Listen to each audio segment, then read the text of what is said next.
Good morning, dear children. How are you all? Hope you all are fine at home these days. I don't think so. You must be meeting your friends these days. School are also closed ना. तो आज मैंने सोचा आप सभी लोगों को कुछ नया सिखाने का. ठीक है? Today I will tell you about sentence. Sentence क्या होते हैं? Because बेटा जब तक हमें सेंटेंस बनाने नहीं आते हैं, उसके रूल्स नहीं आते हैं, उसमें क्या क्या चीज़ें होती है नहीं आते हैं, तब तक हम प्रॉपर तरीके से सेंटेंसेस को लिख भी नहीं सकते हैं. आदर अगर आपको चाहे आपको लेटर लिखना हो या आपको एप्लीकेशन लिखनी हो या कोई स्टोरी या पैराग्राफ आपको बनाना हो, ठीक है, तो इन सारी चीज़ों को लिखने के लिए क्या चाहिए आपको? में सेंटेंस चाहिए ना. अगर सेंटेंस आपके सही होंगे तभी तो आप उस चीज़ को लिख सकोगे पूरी तरीके से. आप अगर आपको सेंटेंस ही नहीं आता होगा बनाना तो आप वो चीज़ कैसे आप लिख पाओगे? सबसे मेन पार्ट आपका यही होता है कि आपको पता होना चाहिए कि आपको सेंटेंस कैसे बनाना चाहिए, सेंटेंस में क्या क्या चीज़ें होती हैं, उन्हें कैसे हम यूज़ करते हैं. ये सारी चीज़ें आज मैं आपको सिखाऊंगी. सबसे पहले हम बात करेंगे सेंटेंस की. What is a sentence? तो a sentence is a group of words that makes a complete sense. Sentence क्या कहते हैं? शब्दों का ऐसा समूह जो मिलके हमें एक उचित वाक्य, एक सही वाक्य देता है, जिसको पढ़ने से हमें उसकी मीनिंग क्लियरली समझ में आती है. उसे हम क्या बोलते हैं? सेंटेंस बोलते हैं.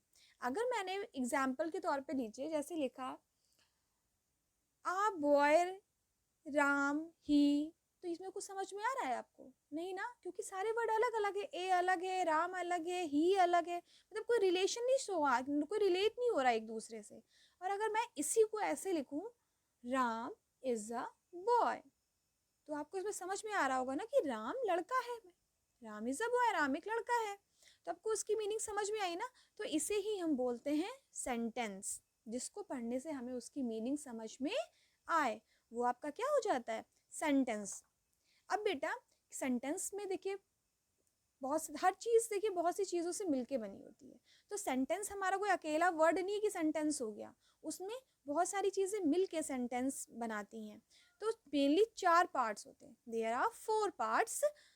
First one is subject, second is main verb, third is helping verb and fourth is object. ये चारों पार्ट मिलके क्या बनाते हैं? हमारा सेंटेंस बनाते हैं. ठीक है. तो सबसे पहले हम बात करेंगे, first of all we will learn about subject. That what is subject. Subject क्या होता है? तो हमने बोला था आपको, it is the first part of a sentence. किसी भी सेंटेंस का जो फर्स्ट पार्ट होता है, ये आप कह सकते हो जो स्टार्टिंग में आता है, नाउन जो होता है, जो सब्जेक्ट जो काम कर रहा होता है उस सेंटेंस में, उसे ही हम क्या बोलते हैं? Subject. For example, Ram plays, Ram खेलता है. तो इसमें कौन खेल रहा है? क्या कौन कर रहा है काम? राम कर रहा है. तो Ram will be your subject. Okay dear children. Second part मैंने आपको बताया था main verb. It is the second part of a sentence. और मेन वर्ब का काम क्या होता है? It always denotes the action of subject. ये हमेशा किसके एक्शन के बारे में बताता है? हमें सब्जेक्ट के एक्शन के बारे में बताता है कि सब्जेक्ट क्या कर रहा है. फॉर एग्जाम्पल लिखा है अगर Ram plays, it is written ना राम प्लेज, तो राम आपका क्या हो गया? सब्जेक्ट. मगर what the Ram is doing here? He plays, खेलता है. Plays will be your here main verb. Third main part of a sentence is your helping verb. सभी ने पढ़ा होगा हेल्पिंग वर्ब, बहुत सारी होती हैं, but there are mainly 5. That is, am, are, was, were. Okay बेटा, मेन आपकी 5 हेल्पिंग वर्ब होती है. Is, am, are, was, were. So these are the 5 helping verbs. Helping verbs का काम क्या होता है? It always denotes the action of subject and time. Subject और टाइम का एक्शन डिनोट जो करता है उसे ही हम बोलते हैं helping verb. For example, Ram is playing, तो इसमें हेल्पिंग वर्ब आपकी क्या हो जाएगी? इज. क्यों? क्योंकि राम तो आपका सब्जेक्ट है और प्लेइंग आपकी क्या है? Main verb. और हेल्पिंग वर्ब हमेशा किसके अकॉर्डिंग हम यूज करते हैं? सब्जेक्ट के अकॉर्डिंग. राम इज सिंगुलर ना, राम अकेला है, तो हमने सिंगुलर हेल्पिंग वर्ब कौन सी यूज करी यहाँ पे? इज. और इज क्यों यूज करी? क्योंकि ये हमारा प्रेजेंट टेंस है, इसलिए. तो राम इज प्लेइंग, इसमें इज आपकी क्या हो जाएगी, helping verb. Fourth part is object. Sentence का जो फोर्थ पार्ट मैंने बताया वो आपको क्या होता है, ऑब्जेक्ट। ऑब्जेक्ट का काम क्या होता है, अब देखिए, it always shows it's relation with the subject.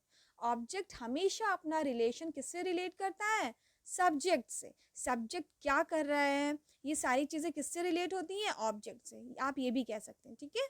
For example, Ram is playing football. Ram क्या कर रहा है, फुटबॉल खेल रहा है। तो फुटबॉल का रिलेशन किससे आ रहा है, सीधे राम से, कि फुटबॉल किससे रिलेट है, राम से। Then football will be here your object.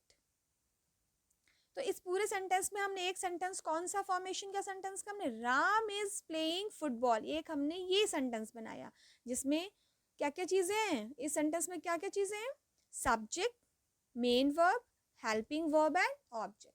What is subject here, Ram. Helping verb क्या है आपकी, is. Main verb is here playing and object is football. Okay children, got it? What about sentence? Sentence क्या होते हैं, a sentence is a group of words that makes a complete sense. और sentence चार part से मिलके बना होता है। फर्स्ट पार्ट आपका क्या होता है, subject. Second part is your main verb, third part is your helping verb and fourth part is your object. Got it dear children? About sentence, sentence क्या होते हैं, that sentence is a group of words that makes a complete sense. Okay, thank you.